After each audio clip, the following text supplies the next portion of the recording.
Class, आपका हमारे इस YouTube चैनल में हार्दिक स्वागत है।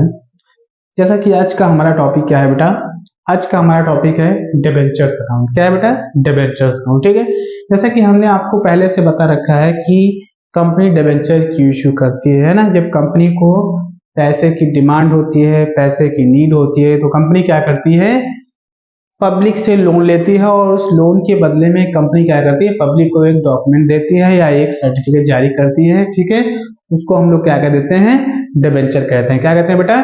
Debenture account. ठीक है, तो आइए इसी में आज का हमारा क्वेश्चन क्या है बेटा, क्वेश्चन नंबर 26 है। तो देखते हैं क्वेश्चन में क्या गिवन है। क्वेश्चन में लिखा हुआ है KTR limited issued 365 9% debenture of rupees 1000 each on 4 मार्च 2016। यानी एक KTR लिमिटेड कंपनी है, वो क्या करे, 365 9% वाले डिबेंचर है ना, और एक डिबेंचर का वैल्यू क्या है बेटा, 1000। ठीक है, 4 मार्च 2016 को क्या कर रहे, इशू कर रही है। Pass necessary journal entries for the issue of debenture in the following situation. ठीक है, ए पॉइंट इसमें दिया है, when debenture were issue at par redeemable at a premium of 10%। B point लिखा है, when debentures were issued at 6% discount redeemable at 5% premium. यानी A point में क्या बोला गया है कि जो डिबेंचर इशू किए गए हैं वो एट पार पर इशू किए गए हैं, और उसका जब रिडम्पशन होगा या रिडीमेबल होगा वो किस पे होगा, एट प्रीमियम ऑफ 10% पे होगा। ठीक है, बी पॉइंट में क्या लिखा है, when debenture were issue at 6% discount and redeemable at 5% premium, है ना। यानी बी पॉइंट में क्या बोला गया है कि 6% डिस्काउंट पर डिबेंचर इशू किए गए हैं, और क्या किया जाएगा बेटा, 5% प्रीमियम पे क्या किया जाएगा, उसका रिडीमेबल या रिडम्पशन किया जाएगा आफ्टर 5 ईयर्स। ठीक है, 5 साल बाद। क्लियर? ठीक है, तो सबसे पहले देखते हैं क्या है बेटा हमारा।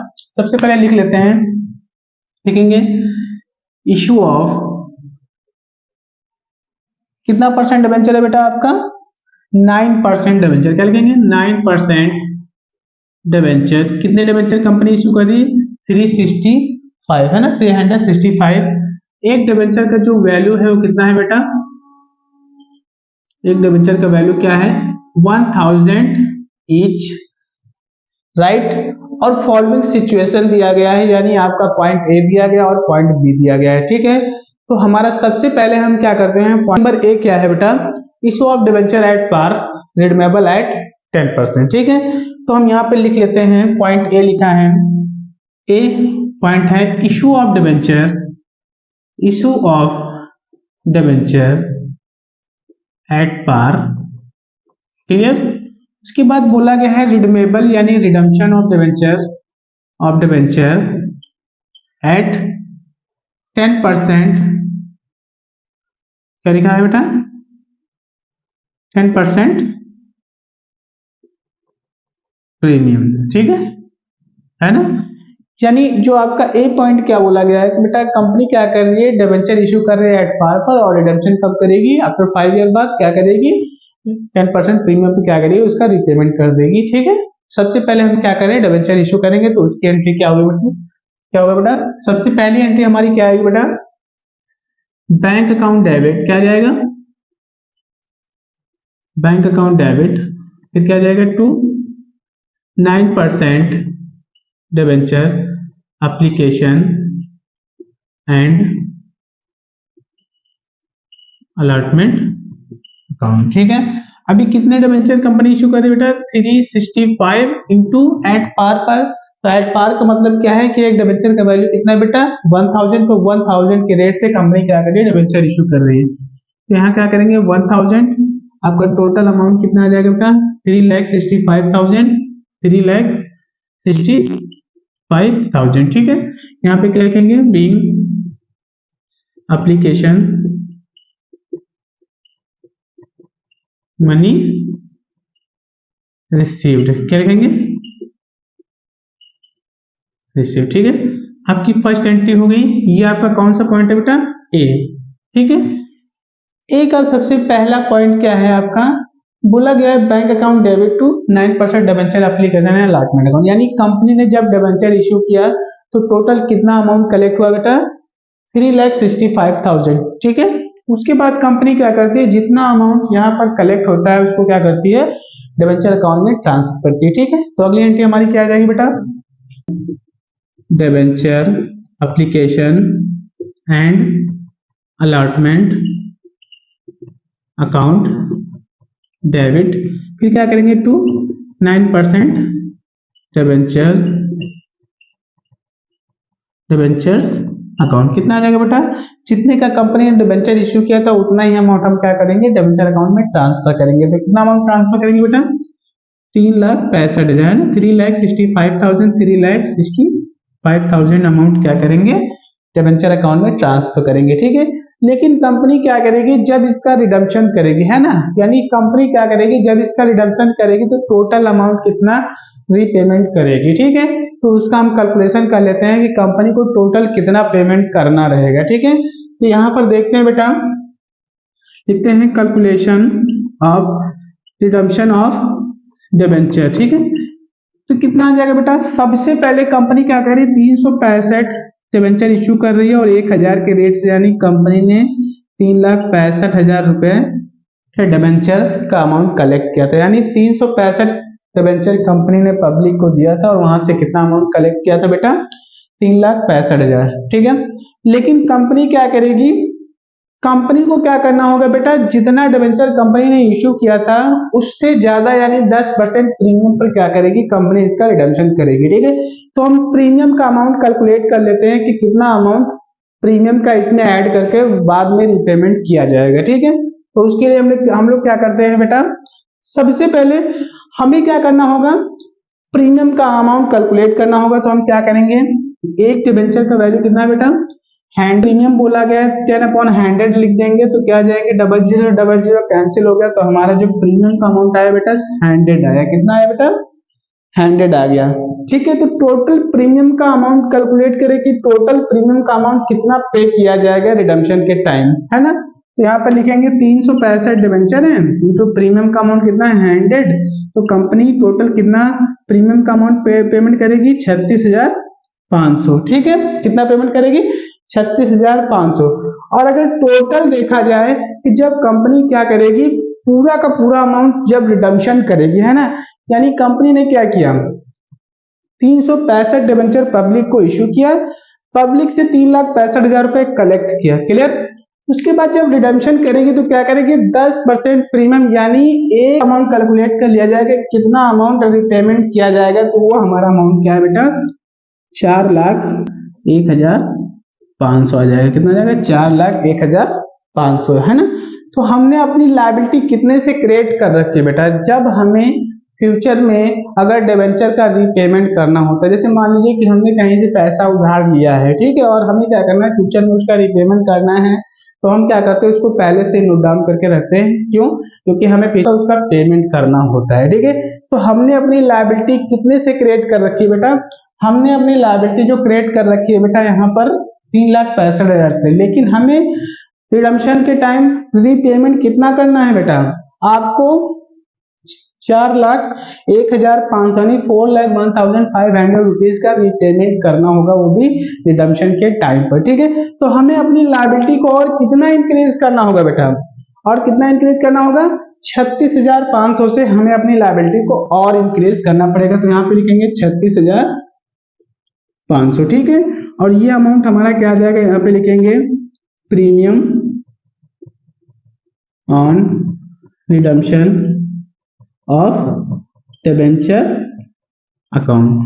ठीक है, अभी देखिए यहाँ पर इसका जो अमाउंट है थोड़ा सा क्या हो रहा है, यानी दोनों में कहीं ना कहीं डिफरेंस आ रहा है। ठीक है, और कंपनी क्या कर रही है, जब कंपनी 10% प्रीमियम पर रिडम्पशन करेगी तो कंपनी को क्या होगा, प्रॉफिट होगा कि लॉस होगा बेटा, जाहिर सी बात है लॉस होगा, क्योंकि कंपनी क्या करे बेटा 365 रुपए के डिबेंचर इश्यू कर रही थी, पब्लिक से 3,65,000 रुपए कलेक्ट किया, लेकिन बाद में जब उसका रीपेमेंट करेगी तो कंपनी को कितना पेमेंट करना होगा 4,01,500 यानी 36,500 रुपए का कंपनी को क्या होगा लॉस होगा। ठीक है, तो ये लॉस हमारा यहाँ पर क्या लिखेंगे बेटा 36,500 लिखेंगे, और यहाँ लिखेंगे loss on issue of debenture account debit. ठीक है, अब हमें फ्यूचर में कितना पेमेंट करना है बेटा, 4,01,500। हमने जो अपनी लायबिलिटी क्रिएट करके रखी वो कितने से क्रिएट कर रखी है बेटा, टोटल जितना हमें रीपेमेंट करना है उतना हमने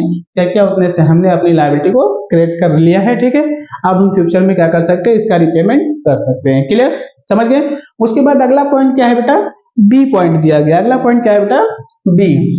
तो बी पॉइंट में क्या लिखा है issue of debenture at 6% discount. यहाँ पे क्या लिखा है, issue of debenture at 6% discount. ठीक है, उसके बाद क्या लिखा है, रिडम्पशन ऑफ डिबेंचर एट क्या लिखा है 5% प्रीमियम, है ना, क्या लिखा है 5% प्रीमियम। यानी कंपनी क्या करेगी बेटा, बी पॉइंट में क्या लिखा है कि जब कंपनी डिबेंचर इशू करेगी तो 6% डिस्काउंट पर क्या करेगी, डिबेंचर को इशू करेगी। क्लियर, उसके बाद कंपनी क्या करेगी, जब उसका रिडम्पशन करेगी तो 5% प्रीमियम का अमाउंट ऐड करके कंपनी क्या करेगी, उसका रीपेमेंट करेगी। ठीक है, तो कंपनी जब डिबेंचर इशू करेगी तो कंपनी के एंट्री क्या होगी बेटा, कंपनी का बैंक का बैलेंस क्या हो जाएगा, इंक्रीज हो जाएगा। तो हमारी एंट्री आएगी बेटा, यहाँ पे लिखेंगे पॉइंट में क्या लिखा है बेटा, बैंक अकाउंट डेबिट, फिर क्या लिखेंगे to 9% debenture application and allotment account. ठीक है, अभी कितने डिबेंचर है बेटा, 365 डिबेंचर हैं और इनटू कंपनी क्या कर रही है, 6% डिस्काउंट पर क्या कर रही है, कंपनी डिबेंचर इशू कर रही है। तो 6% डिस्काउंट का अमाउंट अगर कैलकुलेट करें तो हमारा डिस्काउंट का अमाउंट कितना आएगा बेटा, कंपनी का जो डिस्काउंट का अमाउंट वो कितना आएगा बेटा, 1000 डिबेंचर का वैल्यू है। ठीक है, और 6% डिस्काउंट देते हैं 6/100, 00 से 00 कैंसिल करेंगे तो डिस्काउंट का अमाउंट आएगा वो कितना आएगा 60 रुपए। यानी कंपनी क्या करेगी, 1000 का डिबेंचर इशू करेगी और 940 रुपए के रेट से कंपनी क्या करेगी, अमाउंट को कलेक्ट करेगी। ठीक है, डिबेंचर जब इशू करेगी। ठीक है, तो यहाँ पर कितना अमाउंट कलेक्ट होगा बेटा, 365 इंटू 940, है ना। इसके रेट से कंपनी के पास टोटल अमाउंट कितना कलेक्ट, 3,43,100, 3,43,100 यहाँ पे लिखेंगे being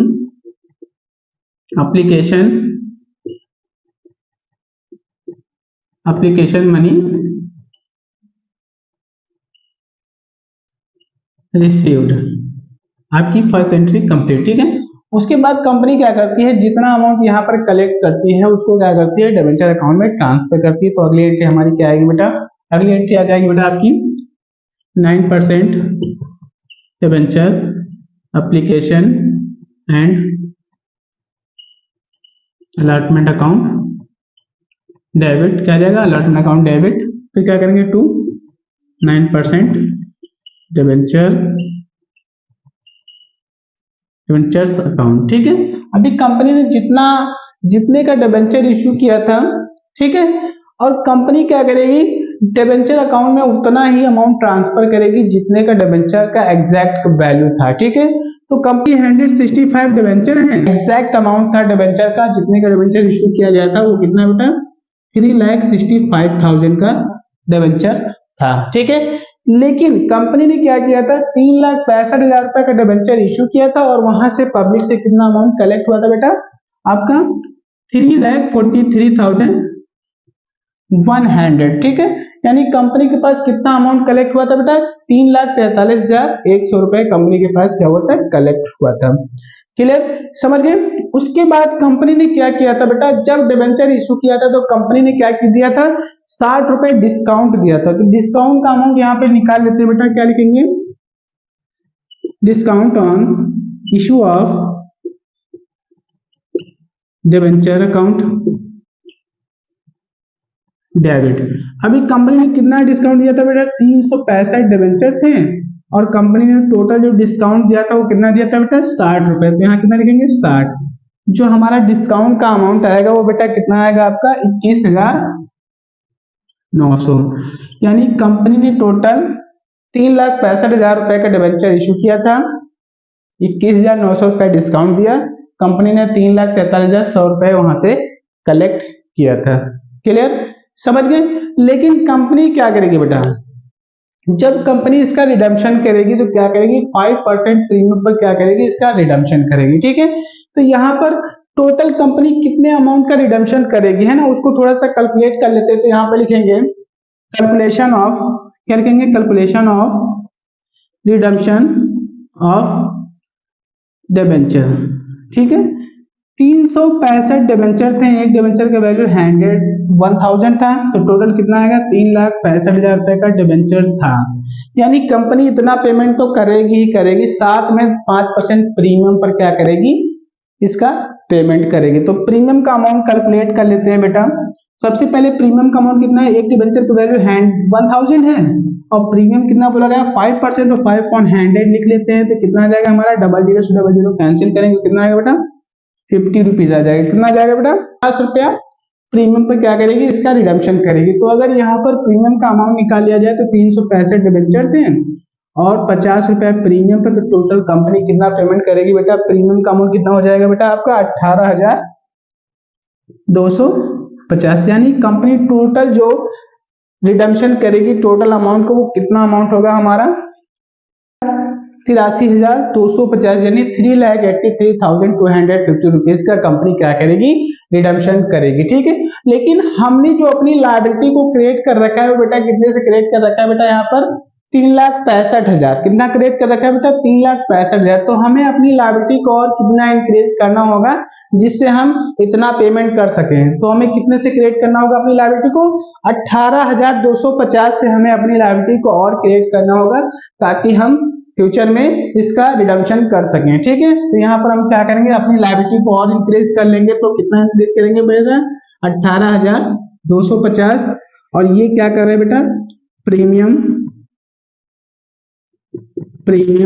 on redemption of debenture account. ठीक है, कितना कर रहे हैं बेटा, टोटल हम क्या करेंगे, कितना पेमेंट करेंगे बेटा, टोटल हम 3,65,000 का पेमेंट करेंगे, साथ में 5% प्रीमियम यानी 18,250 है ना, यानी टोटल अमाउंट हम कितना रीपेमेंट करेंगे बेटा फ्यूचर में, 3,83,250 रुपीज का क्या करेंगे, रीपेमेंट करेंगे। क्लियर। उसके बाद हमने आपको बताया कि कंपनी क्या करती है कि जितने का डिबेंचर होता है उससे जब ज्यादा अमाउंट कंपनी क्या करती है, पेमेंट करती है, तो कंपनी को क्या होता है, प्रॉफिट होता है कि लॉस होता है, जाहिर सी बात है लॉस होगा, क्योंकि कंपनी क्या कर रही है बेटा, ज्यादा अमाउंट पेमेंट कर रही है, यानी एक्सेस अमाउंट क्या करेगी, रीपेमेंट करेगी, तो जाहिर सी बात है कंपनी को लॉस होगा। तो ये कितना लॉस होगा बेटा आपका, जितना कंपनी रीपेमेंट कर रही है ना, प्रीमियम का अमाउंट कितना बेटा, 18,250 प्रीमियम पर क्या कर रही है, रिडम्पशन कर रही है, इसका मतलब कंपनी को 18,250 रुपए का क्या हो जाएगा, लॉस हो जाएगा। तो यहाँ लिखेंगे 18,250। ठीक है, और ये क्या है हमारा, loss on issue of debenture account debit. ठीक है, क्या लिखेंगे, loss on issue of debenture account debit.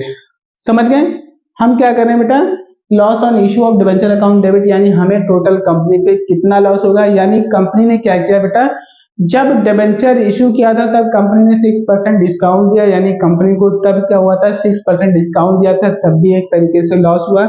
Clear. उसके बाद कंपनी क्या करेगी, जब 5% प्रीमियम पर क्या करेगी, रिडम्पशन करेगी, तब भी कंपनी को लॉस होगा। ठीक है, अगर हम चाहें तो ये दो एंट्री ना करके यहाँ पे एज एक सिंगल एंट्री पास कर सकते हैं बेटा, क्योंकि ये दोनों तरीके से क्या, डिस्काउंट भी लॉस है और लॉस भी लॉस ऑलरेडी है ही है। ठीक है, तो हम चाहे तो यहाँ पर एज एक सिंगल एंट्री पास कर सकते हैं, चाहे तो यही दोनों एंट्री दिखा सकते हैं। ठीक है, तो ये आपके हिसाब से जो इजी लगे आप वो एंट्री यहाँ पर पास कर सकते हैं। ठीक है, तो हम दूसरी एंट्री भी करके दिखा दे रहे हैं, यानी टोटल कंपनी को कितना लॉस होगा, हम इन दोनों को क्या करेंगे, ऐड कर लेंगे, यहाँ पर टोटल अमाउंट दिखा देंगे, एक एंट्री पास कर देंगे बेटा, loss on issue of debenture. ठीक है, तो हम यानी जो कंपनी को टोटल लॉस होगा, ठीक है, यहाँ लिखेंगे टोटल डिस्काउंट, है ना, 6% डिस्काउंट, है ना।